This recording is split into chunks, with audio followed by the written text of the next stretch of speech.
Your existence, you're actually a sexually transmitted disease, you know.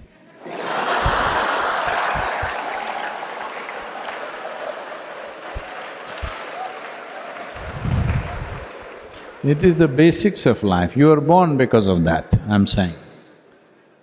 Not your sexuality, somebody else's.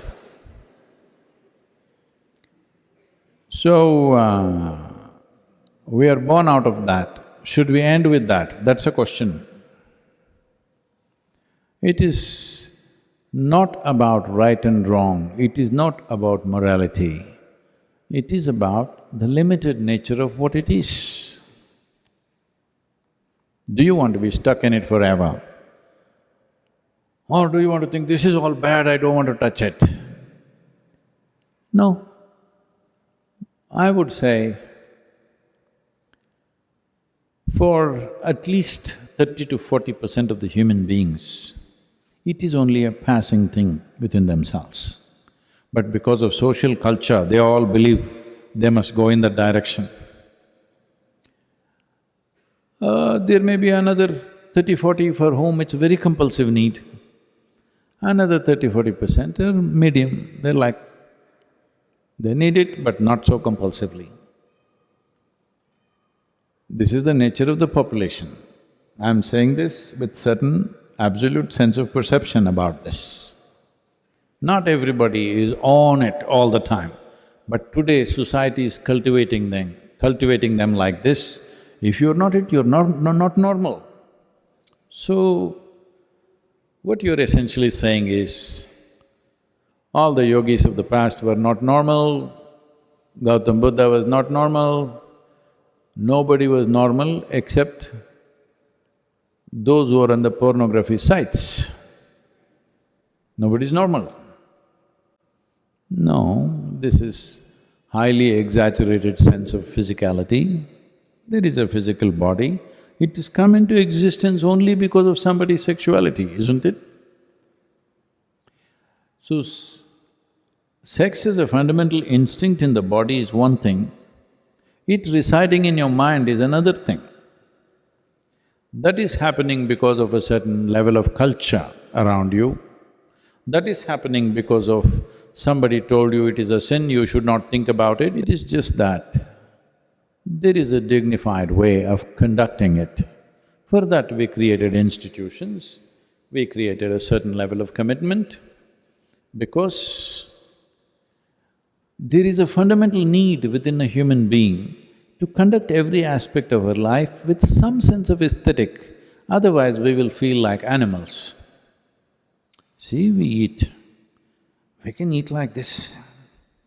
When you're very hungry, you become like an animal. If you've not eaten for 5 days, you will eat like that with both hands. Like how… have you seen how a hungry dog will eat? Like that. A human being also will behave like that when the need becomes like that. Now, the same… but now we learn to sit properly. When you're very hungry, Sahana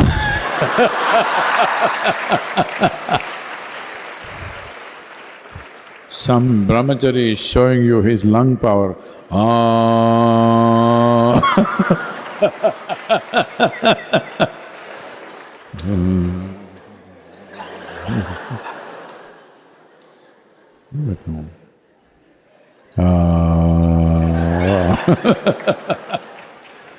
You would have done 3 ohms by the time he finishes om.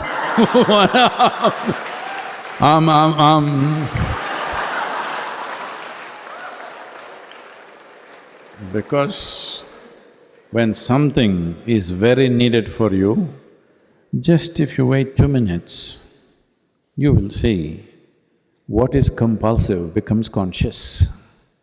Food, sex, sleep and death.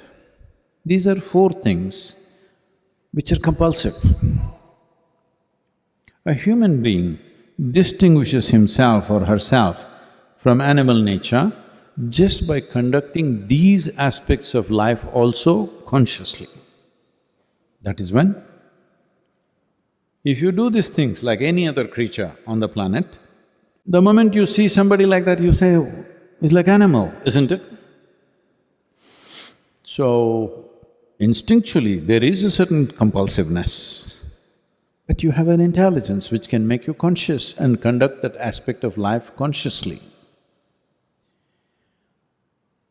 If you don't do that, then you see every day you're hearing about rapes and brutality and all kinds of things. It's the same desire he has that any other man has, but he cannot conduct it in an aesthetically correct way, in a dignified way, that his compulsions overtake his intelligence. So, first thing is, leave this nonsense about it being a sin, it being wrong, morality. That's not the point. The important thing to understand is the limited nature of what it is. There are many people who cannot stop eating. Hello?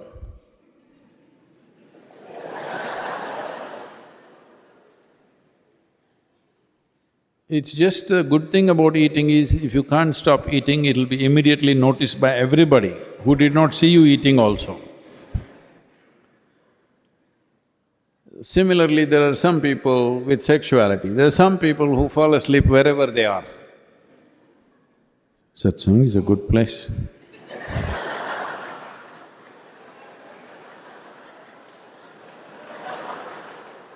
It's happening, it's okay.